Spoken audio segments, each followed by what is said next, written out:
Canal Roig t'informarem de tot, no en tornis roig. Bon dia, radiomanàtics, i com esteu? Avui tenim un programa especial Dia de la Llengua Materna i farem seccions de diferents idiomes. Hola, radiomaniáticos. Mi nombre es Dayan y el día de hoy les hablaré sobre Honduras. Honduras es un país de América Central con una extensión de 112.492 kilómetros cuadrados y con un número de habitantes de 10.285.093 aproximadamente, población actual. Honduras es un estado unitario y se autodefine como libre, soberano e independiente. Tegucigalpa, junto con Comayagüela, constituyen la capital del país, siendo Tegucigalpa la ciudad más poblada. Ahora les hablaré sobre la bandera de Honduras. La bandera de Honduras fue creada el 16 de febrero de 1886.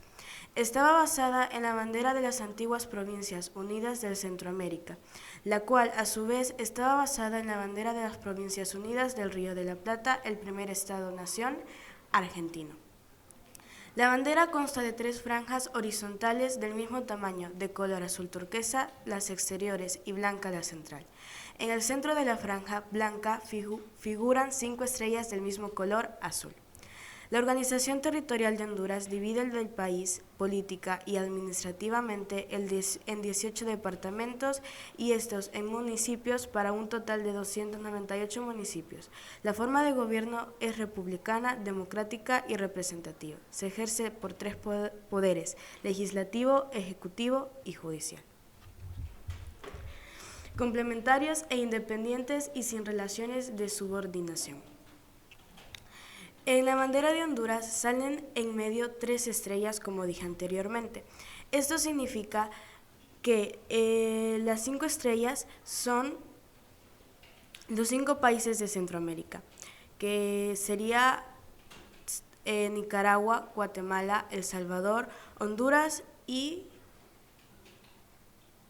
Belice. ¿Belice? Sí, Belice, ok, Belice.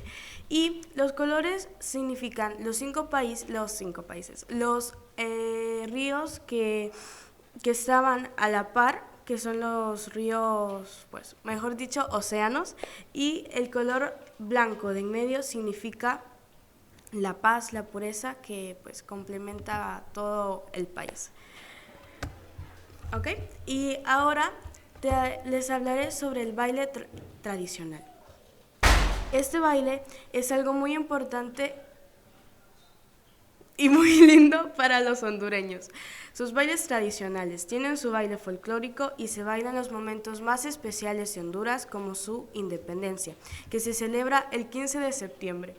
Y tienen este otro baile que también es muy conocido, pero este se baila en cualquier momento y se escuchan más en las navidades hondureñas. La punta.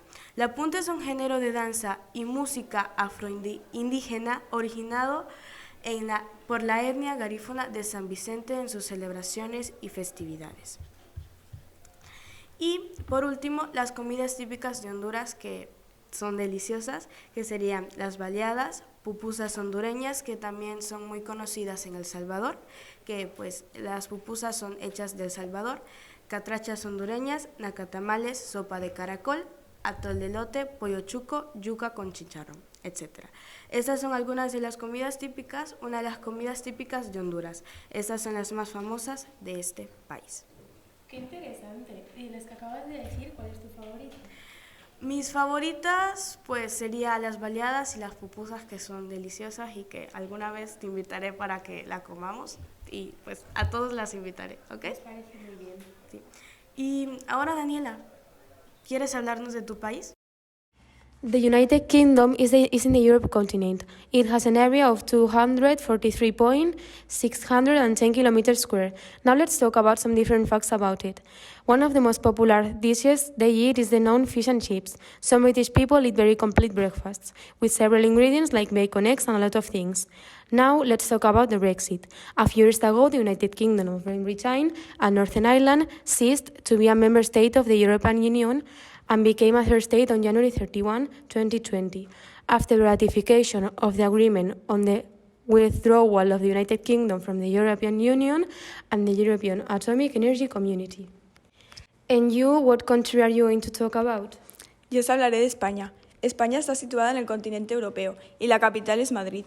España tiene una superficie de 505.990 kilómetros cuadrados. El lenguaje es el español, que de hecho se habla en varias partes del mundo. Tenemos una muy buena gastronomía. ¿Sabéis lo ricas que están las croquetas? ¿Y el jamón? ¿Os suena la paella o la tortilla de patatas?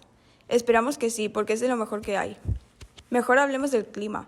En España tenemos el clima mediterráneo, uno muy caluroso en verano y fresquito en invierno. Si queréis venir a España de vacaciones, no os olvidéis el protector solar. Hola, Júlia, què nos puedes decir del catalán? Hola, Alma. L'idioma català es parla a Catalunya, València, sud de França, Illes Balears, Andorra i Aragó. En la majoria de llocs on es parla té diferents accents. Com moltes altres llengües, és derivada del llatí i es va crear entre els segles VIII i X, a l'actual Andorra i nord de Catalunya.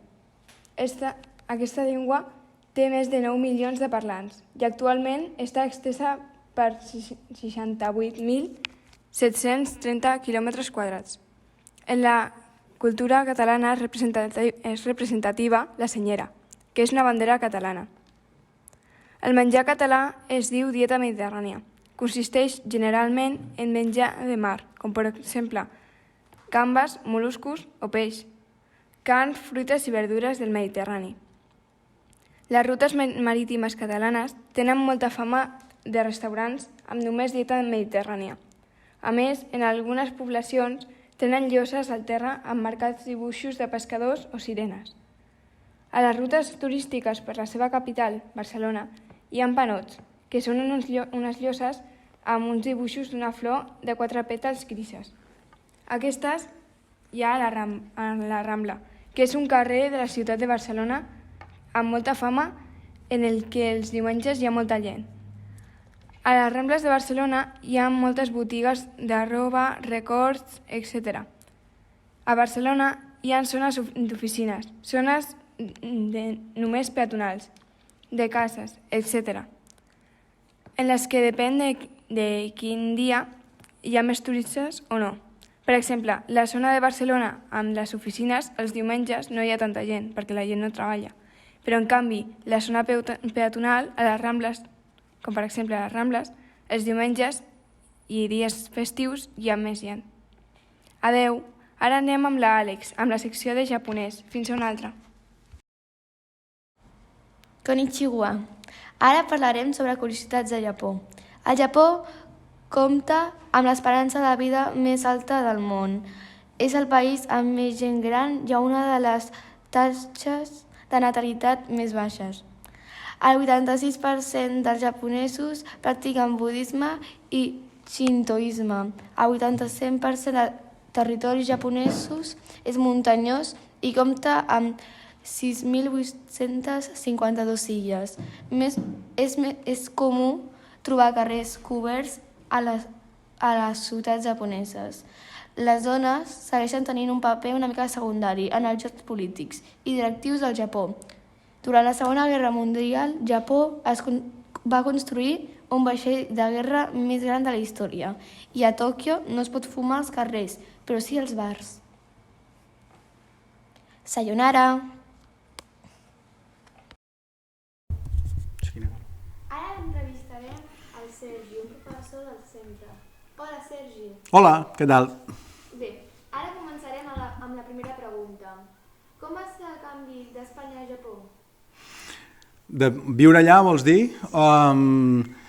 Molt xulo, la veritat. Tenia moltes ganes de... En aquell moment tenia moltes ganes de fotre el camp. I la veritat és que com que mentre que vaig estar allà no vaig treballar, vaig poder estar molt a gust i vaig poder disfrutar molt de la vida allà. Feia una vida molt tranquil·la, però clar, tenia moltes ganes de conèixer-ho i em va anar molt bé. Quan vas viure a aquest país?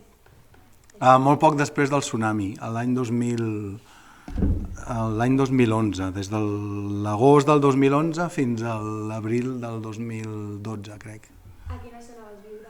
Una illa que es diu Shikoku, és a dir, al Japó són 2.000 illes, però en aquest cas les 4 més grans, la més petita d'aquestes 4 és on vaig estar jo, una illa que es diu Shikoku, a la ciutat de Takamatsu. T'agrada allà? Et sents còmode parlant japonès? M'agrada molt, la meva parella ho és, i si em sento còmode, en general sí, perquè ara ja m'he acostumat. Jo havia treballat en empreses, diguem que l'empresa era japonesa, aleshores o bé havíem d'escriure en japonès o havíem de parlar en japonès. Al principi era molt complicat i ara ja m'hi he fet. I doncs vas aprendre sobre la marxa, no? Parlant... Jo havia estudiat a la universitat. Jo tinc la carrera de geologia i després tinc la carrera de traducció i interpretació. I una de les 3 llengües de la interpretació i la traducció era el japonès. Després vaig fer diversos cursos, el que passa que això sempre ho fas a nivell teòric. Quan entres en una empresa que t'obliguen, diguem, a haver de parlar o haver d'escriure'l, o quan el tens en la vida diària perquè la teva parella ho és, doncs ja funciona. És a dir, t'obligues una mica més a parlar-lo i t'acabes sentint més còmode, sí. I l'última, ens podries dir una frase en japonès? Tatoeba. Tatoeba vol dir, per exemple, Kyo wa koko ni kitte ureshi desu. Vol dir, estic molt content d'haver vingut avui aquí. Sí. Bueno, pues moltes gràcies. A vosaltres.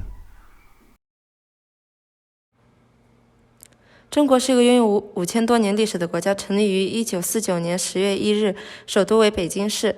中国的官方语言是中文汉语，但是中文也分很多种，比如简体字和繁体字，还有很多方言。最流行的方言是粤语、香港话和广东话。在中国你可以找到很多美食、西餐、法餐、美式快餐等等，但大多数都是当地的美食。中国有许多美食，比如饺子，在日本叫 gyoza， 小笼包、三鲜炒饭。很多国家都有自己的文化传统、节日、服装。中国的历史特别长久，这就表示中国的传统服饰也特别多。中国有各种朝代的传统服饰，比如曲裾流行在秦汉时期，明治汉服、唐朝汉服等等。 Annyeonghaseyo, Dayan Mita. Hola, radiomaniàtics, soc jo de nou. El meu nom és Dayan i abans havíem vingut a explicar-los una mica sobre el meu país, Honduras. Però ara els explicaré sobre aquest bonic país que crec que ho haurien de conèixer. Corea. ¿Están listos? Anem allà.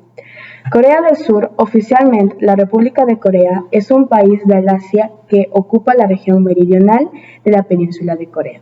Al nord limita amb Corea del Nord, al qual estava units fins al 1945.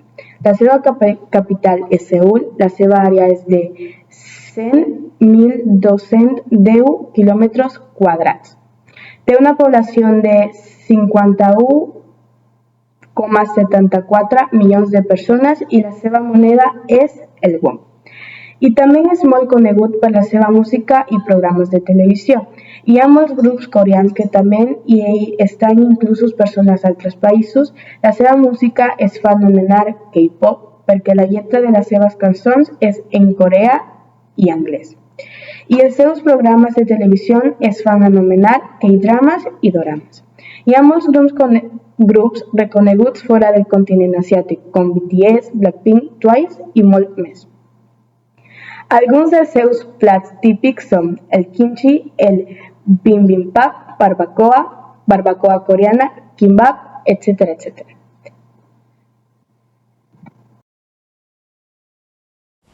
Fins a la propera. Adeu. Hasta la próxima. Adiós. 下次再见，拜拜。See you soon, bye. Sayonara.